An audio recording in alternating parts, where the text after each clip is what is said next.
at UCC. He is a native of Cork City. He's been a really popular lecturer up here at UCC. He covers a pretty wide gamut of topics, from medieval history to the Crusades to kind of the broader Atlantic world. He does a lot of naval history, and he's also quite interested in military history, especially relating to the First World War.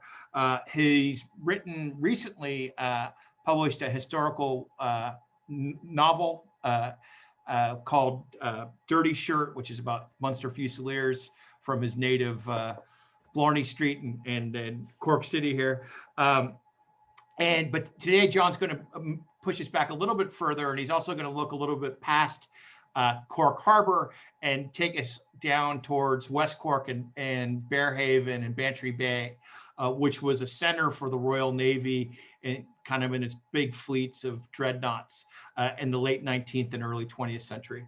So without further ado, I'm going to hand it over to John Ware. So thanks very much. Thank you.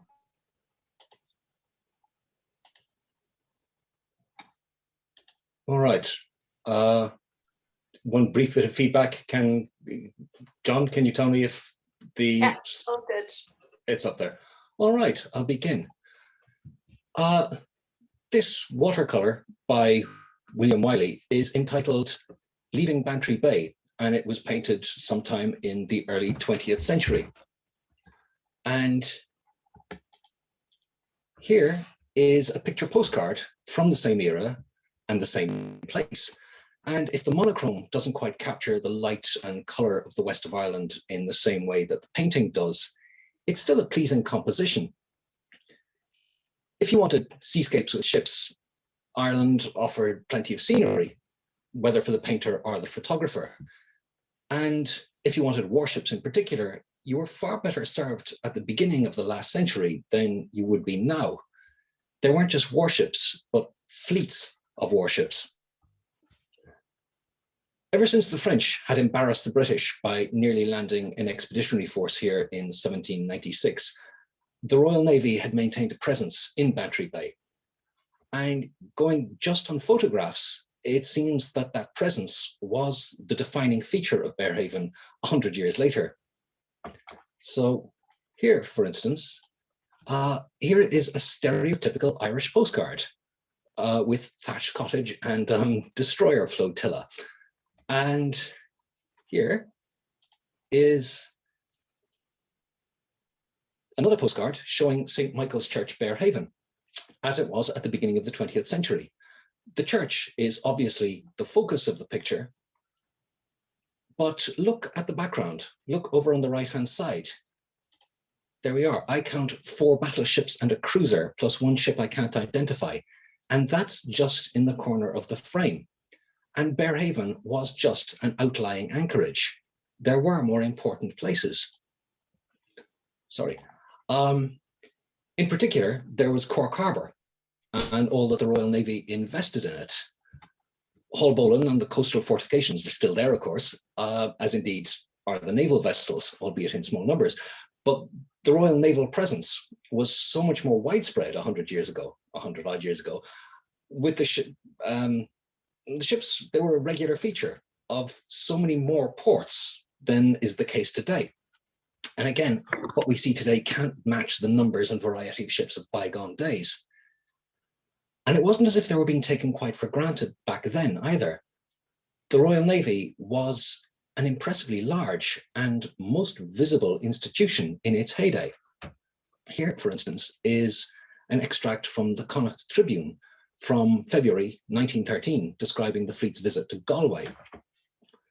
On Wednesday afternoon, the main line of the Atlantic Fleet, first-class battleships, torpedo boat destroyers, gunboats and cruisers, 22 in all, entered Galway Bay in calm and beautiful weather and sailed up the bay until they came right opposite Barna, where they dropped anchor.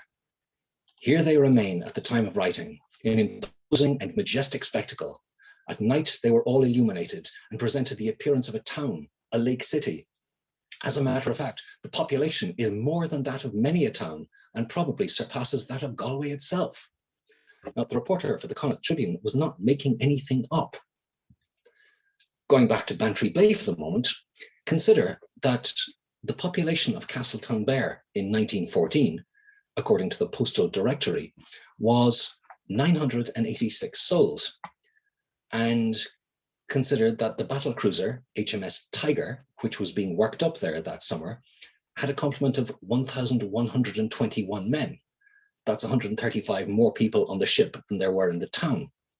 And even much smaller ships, such as the ones in this picture, they would have had crews of 600 or more. So you can see why the movement of the fleet on its grand manoeuvres was always given serious attention in the West of Ireland newspapers, given what a single ship's company could inject into the local economy in just the briefest spell of shore leave. I mean, if you're selling bottled beer or rides in a jaunting car, then the fleet being in port or the fleet being anywhere near the West of Ireland is a bit of a bonanza for you. But it's the imposing and majestic spectacle mentioned by the Tribune that I want to look at for the moment. Warships were part of the scenery, but if Ireland's coastal scenery remains largely the same now as it did then, well, you just don't get ships like these anymore. And you can track the evolution of warships just by looking at pictures of Irish sea views. And that's what I want to do in this lecture, just to give you something of an appreciation for what was routinely on display in Irish waters when the Royal Navy was at its height. This is HMS Hawk in 1849, when the tall ships of the Nelson Checker were still the norm. I mentioned the date of this painting, 1849, because if you ignore the two little steamboats, this could almost come from a century earlier. The keel of the Hawk was laid in 1815 when Napoleon was overturning the peace of Europe, 30 years before this was painted. And even then, the basic design was already 70 years old. So the painting is really just an old-timey view of the harbour with nothing to date it too narrowly. But these ships were still afloat and indeed still in service well into the age of photography. So for me, at least, it's a little jarring to see a photograph of a 74-gun man of war in a setting that's so familiar to us and hardly seems to have changed down to our day. I mean, I wouldn't be at all surprised if that house on the foreground is still there now. The last of the wooden-hulled, three-masted ships of the line was launched in 1859. But even though they were already obsolete by then, they were kept in service because, well, they'd been bought and paid for. And obsolete warships tended to see out the last of their service somewhere they wouldn't get in the way or come to much harm.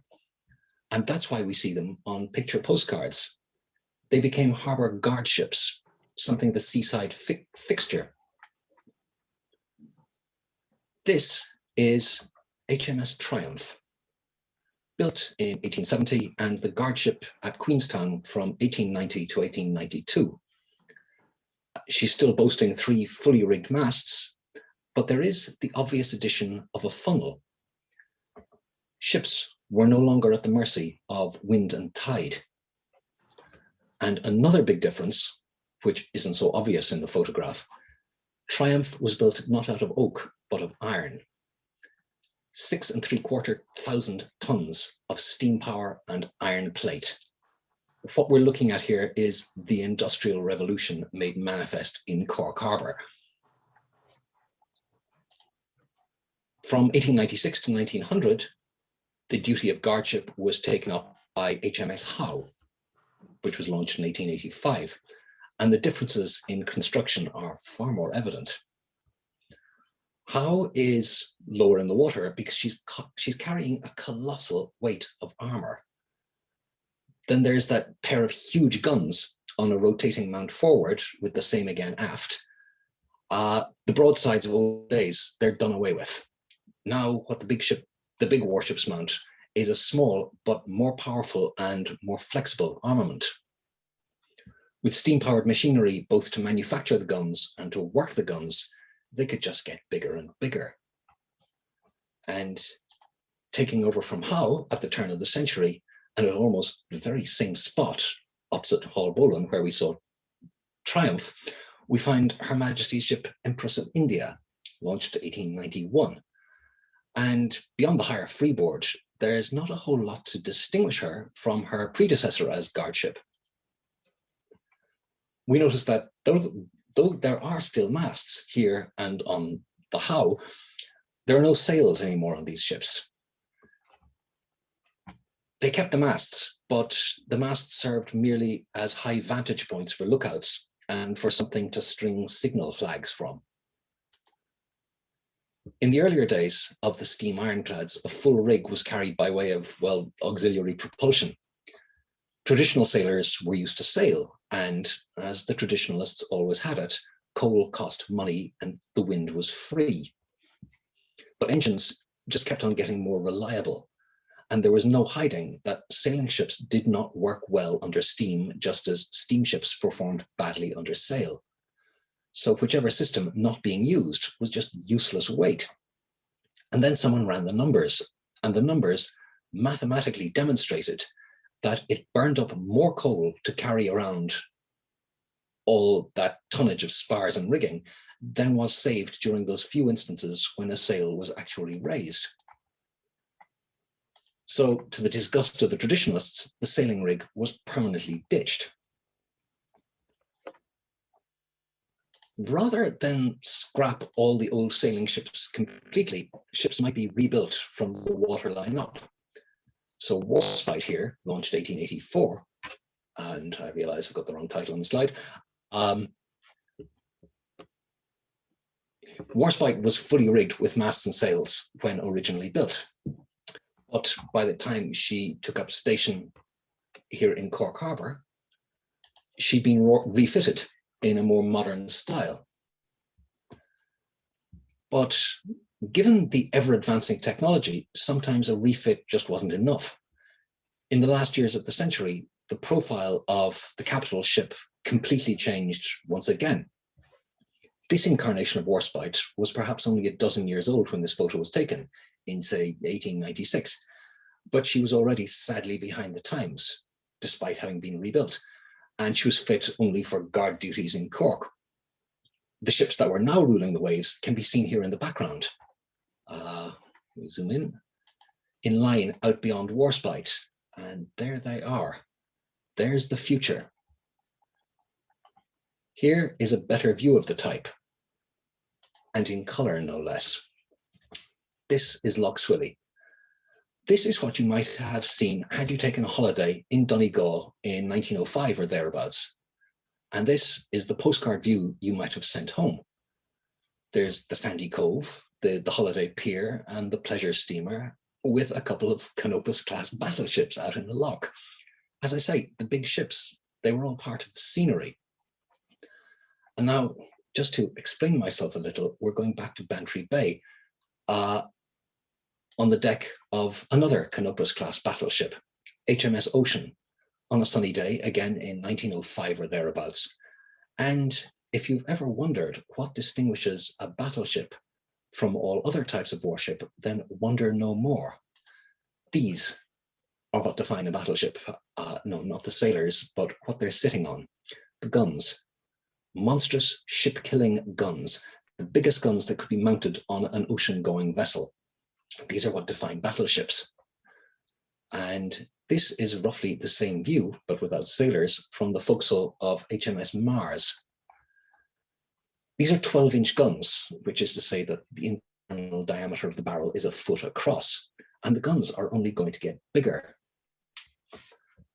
Back in Nelson's day, when guns were so much smaller and not particularly accurate, it was the speed of British gunnery that was considered a battle winner.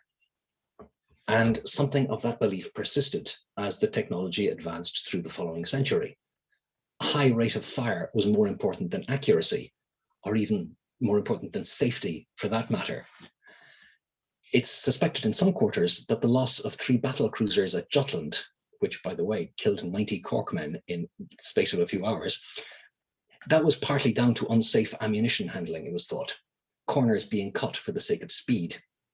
And that, may also have been what was behind the disaster aboard the Mars in Bantry Bay in 1902. A cordite fire in the forward 12-inch turret, the one seen here, killed 11 men and injured a further 9, and that was pretty much everyone in the gun position. And the Cork Examiner was full of news of the tragedy over the next few days. You can see the clippings there. Bearhaven might have been a naval base, but it had little in the way of shore facilities, like hospitals.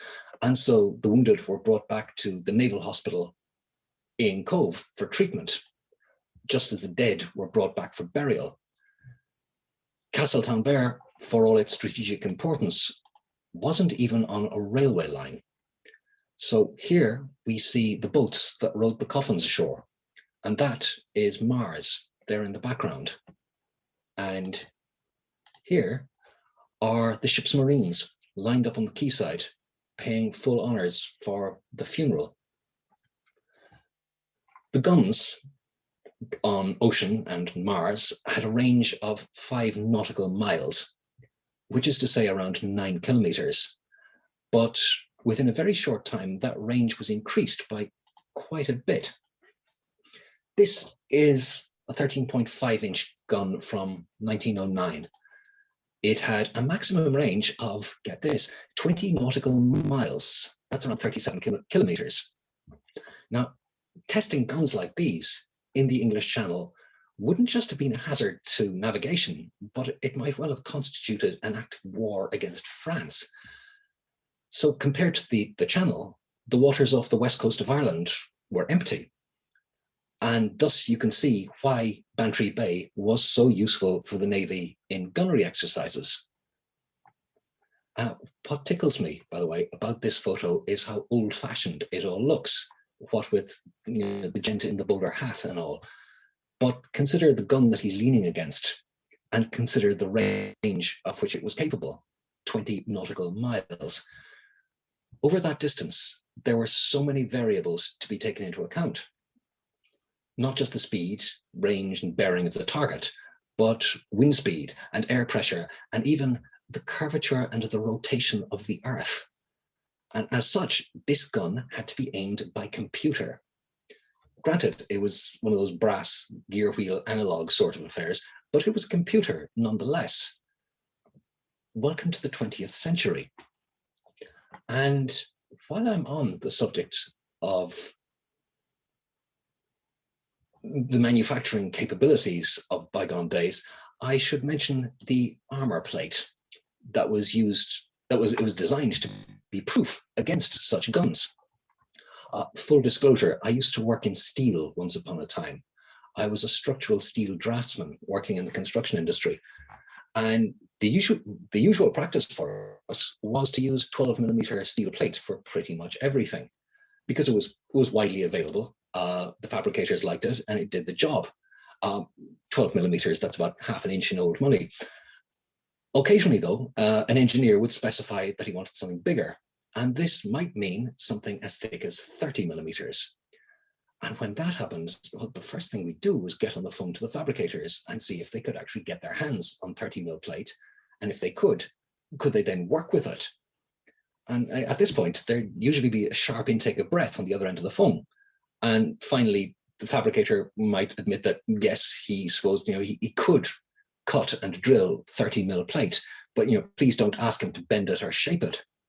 Well, 100 years earlier, the shipyards were routinely working with 300mm plate. That's 10 times the thickness. And they were working it into the complex forms demanded by a ship's hull. And let me point out again that this stuff wasn't the stuff you'd use to hold a building together. This was used to withstand the biggest armor-piercing shells that could be devised. This was steel so hard that you couldn't even drill holes in it for the rivets. It had to be pre-drilled before the expensive and complex high-tech hardening process was done. And not only were the guns and armor getting better all the time, so unsurprisingly were the engines.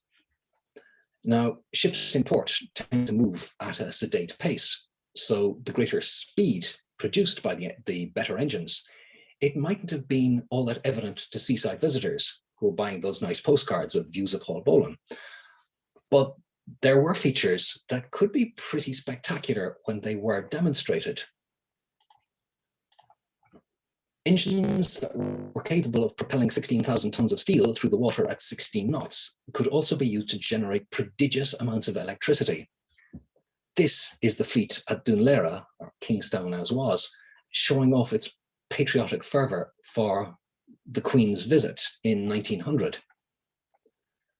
The searchlights were there for searching, for picking out torpedo boats that might be trying to sneak up in the dark. But you have to admit that they made for one impressive light show when they turned their minds to it. Local newspapers mentioned the electric light as part of the whole naval jamboree that was the fleet's annual exercises off the Irish coast. And I already quoted the Connacht Tribune's description of an illuminated Lake City in Galway Bay. Well, this is hardly surprising. After all, electric light was something to see back then. The ESB wouldn't be bringing electricity to the west of Ireland for another 50 years yet. The Navy embraced innovation because it had to, but it also clung to tradition. What had been good enough for Nelson was considered worth hanging on to. Witness, for instance, the fact that HMS Victory was kept as a working ship into the 20th century, and that the old timber men of war remained in service long after they'd outlived any tactical usefulness. So this is Kingstown in daylight. Not an electric light, not a steel plate or a puff of coal smoke to be seen. And that conservatism, the conservatism that kept these ships on station, was often evident in the personnel as much as in the ships. This, after all, was still a service that boys entered in their earliest teens and stayed in until extreme old age. The passage of time, the innovations of the outside world tended to pass them by.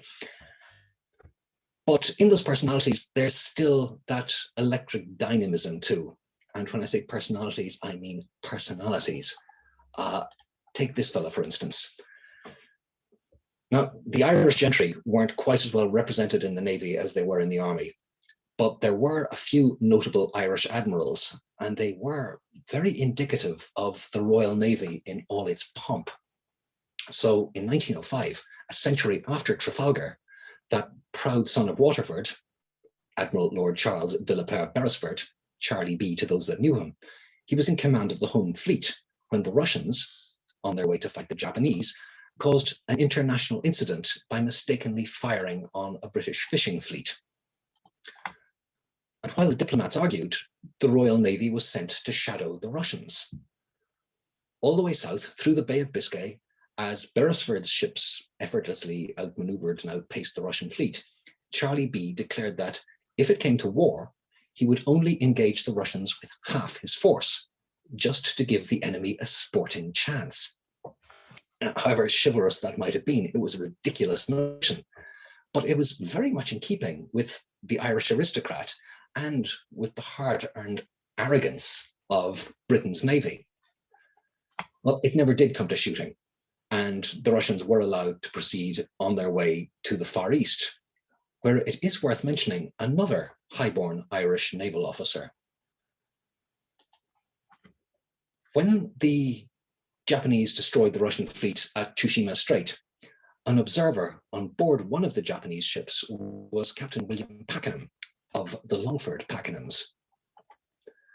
And during the battle, he narrowly survived being hit by Russian fire. So narrowly, in fact, that he was drenched in the blood of the men who'd been hit. And the Japanese, well, they weren't too surprised when they saw Pakenham retiring below. No doubt they thought the man was shocked by the experience of the near miss. But they were most favorably surprised when he returned on deck shortly afterwards, having changed into a fresh new uniform of tropical white. So impressed were they indeed that Pakenham was subsequently decorated by the Japanese.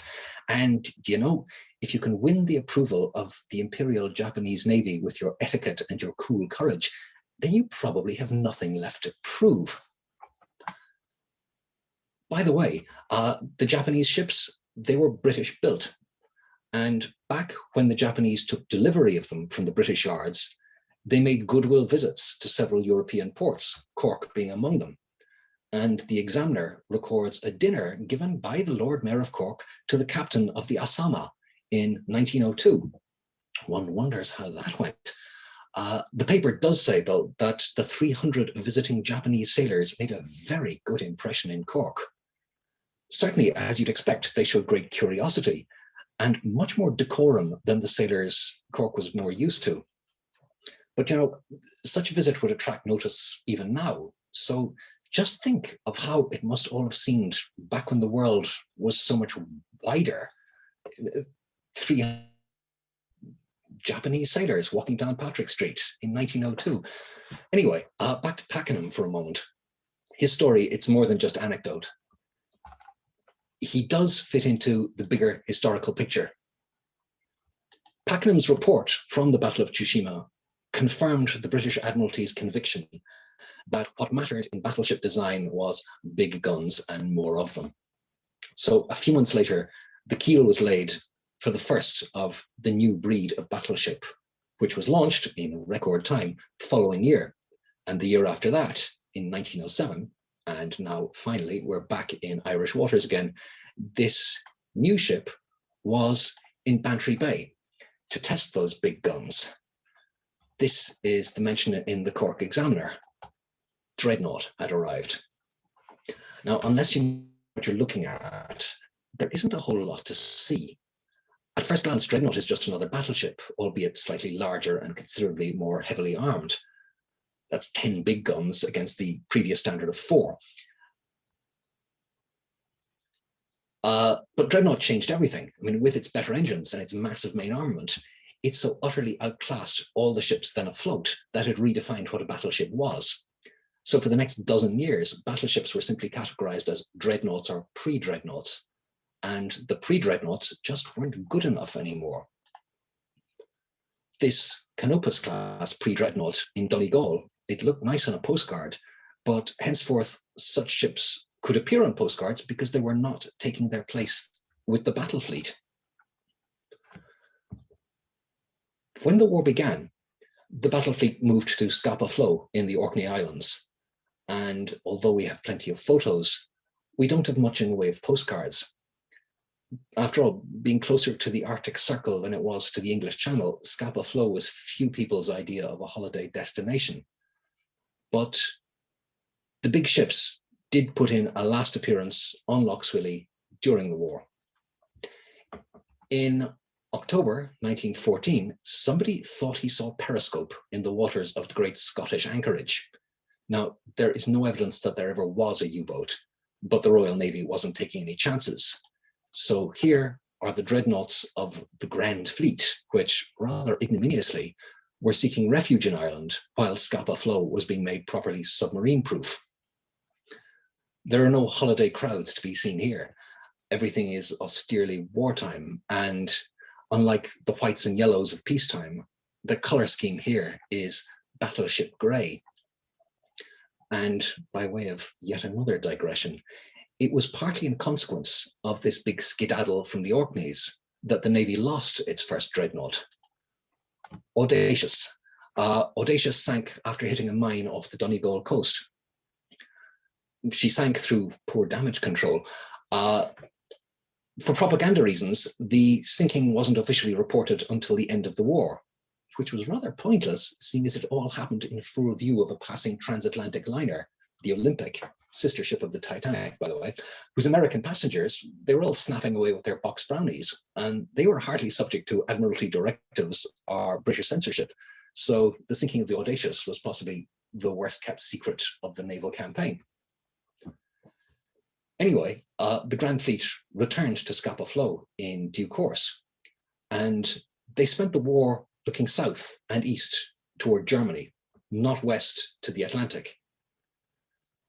So few battleships would be seen in the outlying Irish bases. The North Sea was the real theatre of operations.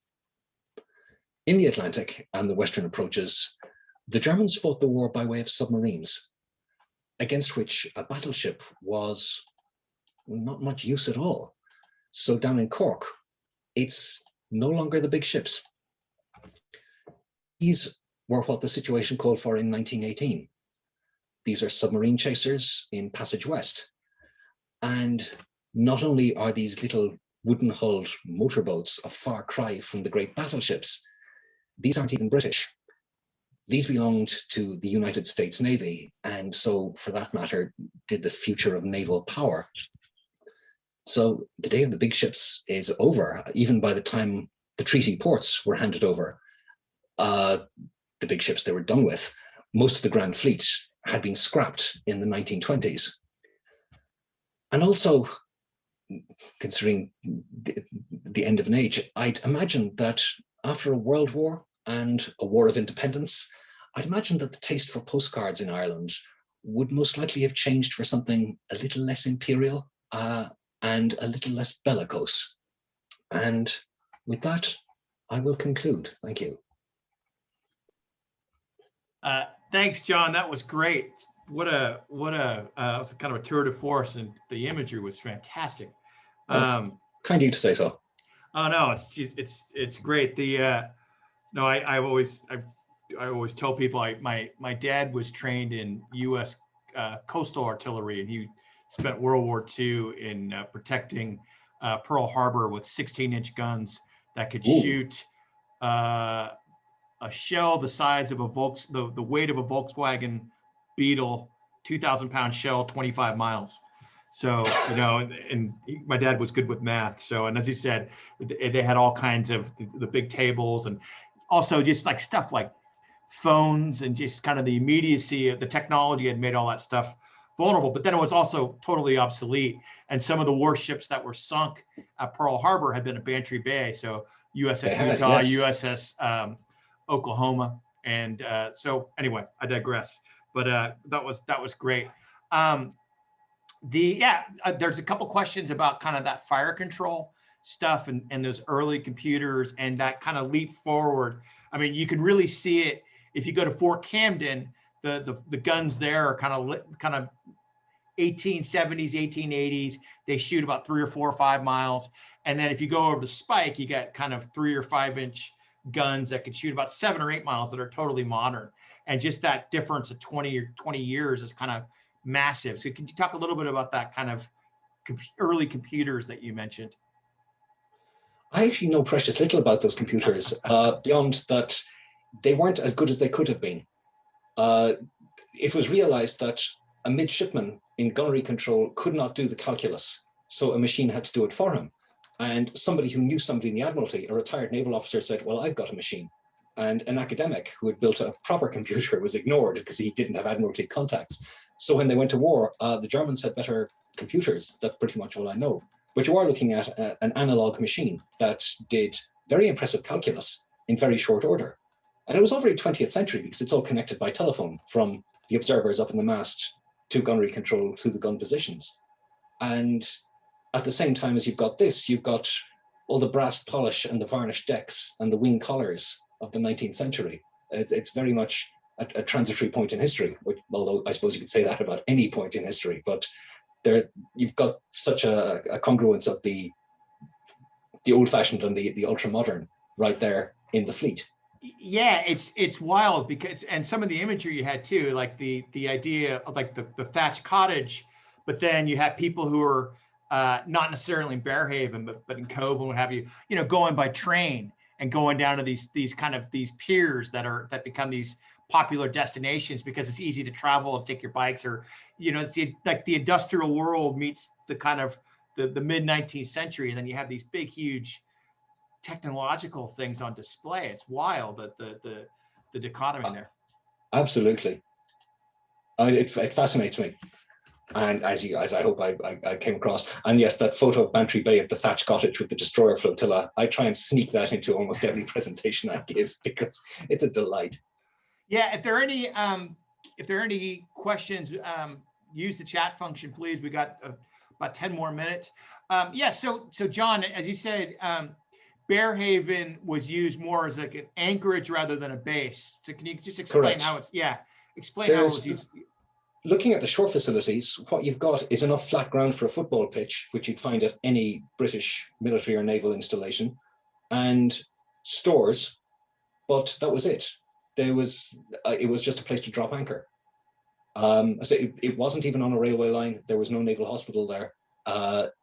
There were defenses similar to what you'd find at Spike, but it really was just a gun on a concrete platform.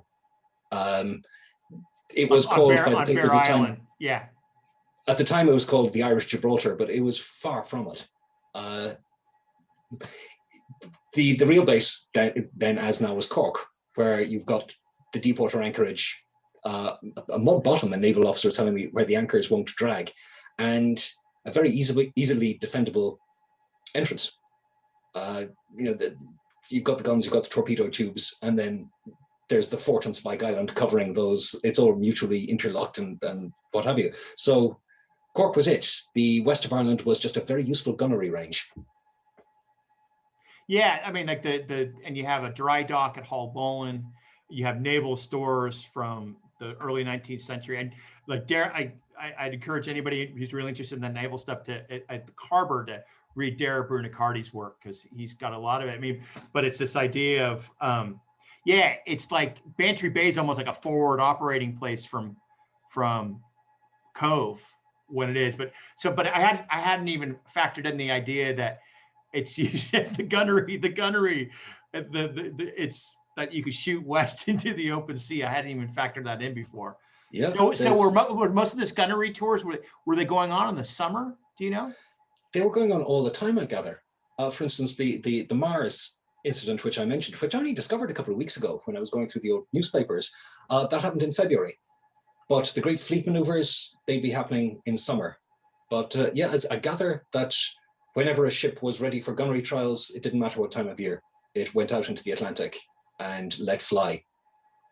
When the fleet was there, the fleet did gunnery exercises. Again, just looking at newspaper reports, because they talk about the searchlight displays, they talk about the boom of guns way out beyond the horizon. And it was one of the summer sights. It was something for the calendar, the economic and social calendar, because you had all these, well, for the upper classes in the west of Ireland, you had all these Protestant young officers who were coming ashore. And for anybody who's selling anything, you've got thousands and thousands of men who are getting a chance to stretch their legs. So of course, yeah, it was a big deal out in the West. Yeah, I mean, like I've written about when the American Navy came in 1917, there were riots in Cork City where they were attacked because they were perceived as bringing venereal disease into the city, and there were riots against them, and the city was declared out of bounds. It was kind of an international incident. Yes. So it goes a little bit both ways.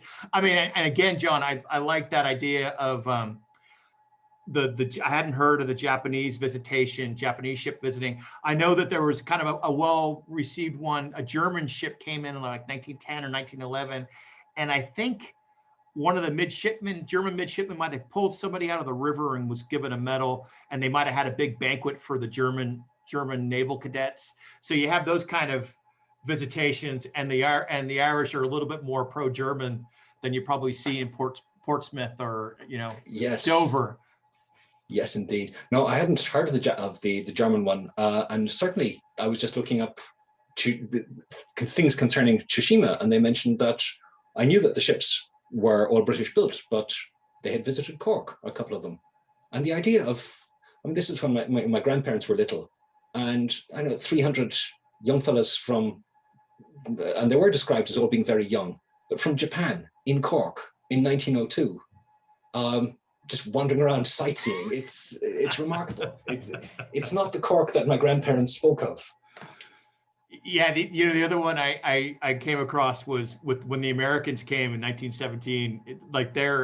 They were segregated, so the crews were all white, but they had African Americans in the mess, and also Filipinos, because the Philippines was an American colony. And so one of these IRA veterans was talking about how the Filipinos were really interested in Sinn Féin. They're really interested in what was going on and the Easter Rising. They couldn't hear enough about it because they were Filipino nationalists, and they were like kind of rubbing their hands together.